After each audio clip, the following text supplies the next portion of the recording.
Party का शुक्रगुजार हूं कि उन्होंने मुझे अविश्वास प्रस्ताव पर जो है पहले वक्ता के तौर पर बोलने के लिए खड़ा किया। मैं ये सोच रहा था कि राहुल जी बोलेंगे, क्योंकि मीडिया में तरह तरह की खबरें आ रही थी, लेकिन लगता है कि शायद राहुल जी आज तैयार नहीं थे, देर से उठे होंगे तो नहीं बोल पाए। कोई बात नहीं है, गौरव गोगोई जी ने बोला, बहुत अच्छा बोला।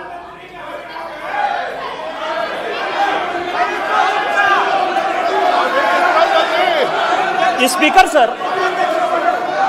सर, गौरव गोगोई जब बोल रहे थे कि इस कांग्रेस पार्टी को शहादत के बारे में, लोगों का क्या बलिदान है इसके बारे में कुछ पता नहीं है। इन्होंने मणिपुर की बात की और पूरे देश को नहीं, पूरे संसद को जो है इन्होंने चैलेंज किया कि आप लोग में से बहुत लोग मणिपुर नहीं गए होंगे, मणिपुर नहीं देखा है आपने। मैं मणिपुर के इतिहास का भुक्तभोगी हूं। मेरे मामा एनके तिवारी 73 में अपनी पैर जो है वो गंवा चुके मणिपुर में, और 1989-90 में मणिपुर में उनके ऊपर अटैक हुआ। सीआरपीएफ के वो डीआईजी हुआ करते थे। और जो जगमोहन जी ने अपनी किताब लिखी है माई फ्रोजन टर्बुलेंस इन कश्मीर, उसमें उन्होंने 10 बार जिक्र किया है कि यदि एनके तिवारी जैसे अफसर नहीं होते तो शायद कश्मीर नहीं बचा पाते। और वही एनके तिवारी जब मणिपुर में आईजी बनकर गए तो आपकी सरकार ने उसी ओपीएम लॉबी के तहत उनको गिरफ्तार कर लिया और कोर्ट ने कहा कि ये आप कर सकते हैं। आप राष्ट्रवाद की बात करते हो, आप मणिपुर की बात करते हो। आपने अभी कहा कि असम में समझौता हुआ, आप तो असम के हैं, सांसद हैं। क्या 83 के चुनाव में कितने % लोगों ने असम में वोट दिया था? कितने लोग मारे गए थे?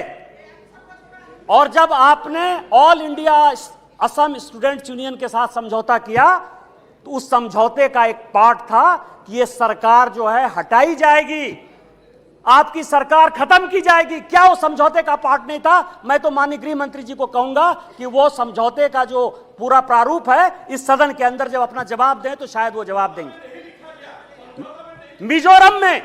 मिजोरम में आपने 7% वोट के आधार पर, केवल 7% वोट के आधार पर, केवल 7% पूरे देश को जानने के लिए है, लालथन हावला की सरकार बना दी थी।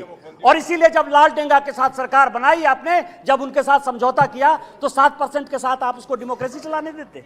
इतिहास में जाइए, इतिहास में झांकिए, अलग अलग तरह की बातें करते हैं। कल राहुल जी आए, ऐसा हंगामा हुआ, पूरी दुनिया आ गई। राहुल जी गए ही कब थे? हम लोग भी यहां सारे सांसद बैठे हैं और उनको जानकारी होनी चाहिए कि हम जो है बजट सेशन में यहां आए थे, मार्च अप्रैल में यहां आए थे ना। राहुल जी थे बजट सेशन में कि नहीं थे ना? इसके बाद हम लोग मानसून सेशन में आए, राहुल जी हैं कि नहीं मानसून सेशन में? राहुल जी गए कहां थे? कहां गए थे? किस तरह की चर्चा है? और दूसरी बात यह है कि जिस सुप्रीम कोर्ट के जजमेंट के आधार पर आए हैं उसने अभी जजमेंट नहीं दिया है, अभी स्टे ऑर्डर दिया है। और तो भी उन्होंने कहा है, लोग कहते हैं प्रधानमंत्री मौन है, प्रधानमंत्री माफी नहीं मांगते, प्रधानमंत्री चीजें नहीं बोलते। मैं ये कह रहा हूं कि ये क्या नहीं कर रहे हैं, अभी भी कह रहे हैं, 2 चीजें कह रहे हैं। मैं माफी नहीं मांगूंगा। क्यों माफी मांगे भाई? मोदी तो बहुत छोटा जात है, नीच जात है, ओबीसी है, ओबीसी से क्यों माफी मांगेंगे? बड़े आदमी हैं।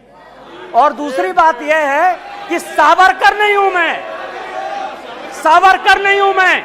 आप सावरकर हो भी नहीं सकते, कभी जिंदगी भी नहीं हो सकते। 28 साल उस आदमी ने जेल में गुजारा है, आप अपनी तुलना सावरकर से करते हैं? कभी सावरकर नहीं हो सकते। ये जो सवाल है सर, ये INDIA की बात करते हैं। मुझे तो, मैं सोनिया जी का बहुत सम्मान करता हूं, और ये जो INDIA बना है सर, ये INDIA, यहां जितने लोग सांसद बैठे हैं ना, उनको रैंडम यदि आप पूछ लीजिए अपोजिशन वाले से कि INDIA का क्या फुल फॉर्म है, शायद कुछ ही लोग होंगे जो बता पाएंगे। और ये इंडिया बात कर रहे हैं सर। मैं तो इस मणिपुर का जो है शुक्रगुजार हूं, मणिपुर का शुक्रगुजार हूं, जिसको अभी आपने डांटा सर, दानिश अली को जिसको आपने डांटा, भारत माता की जय कहने पर भी उसको लगता है कि ये बीजेपी का नारा है। लेकिन मैं मणिपुर का शुक्रगुजार हूं कि जितना इंडिया इंडिया जो है आजादी के बाद से कांग्रेस ने नहीं किया होगा, 1947 के बाद से उतनी बार इंडिया इंडिया का यहां नारा लगा। मैं आपका शुक्रगुजार हूं।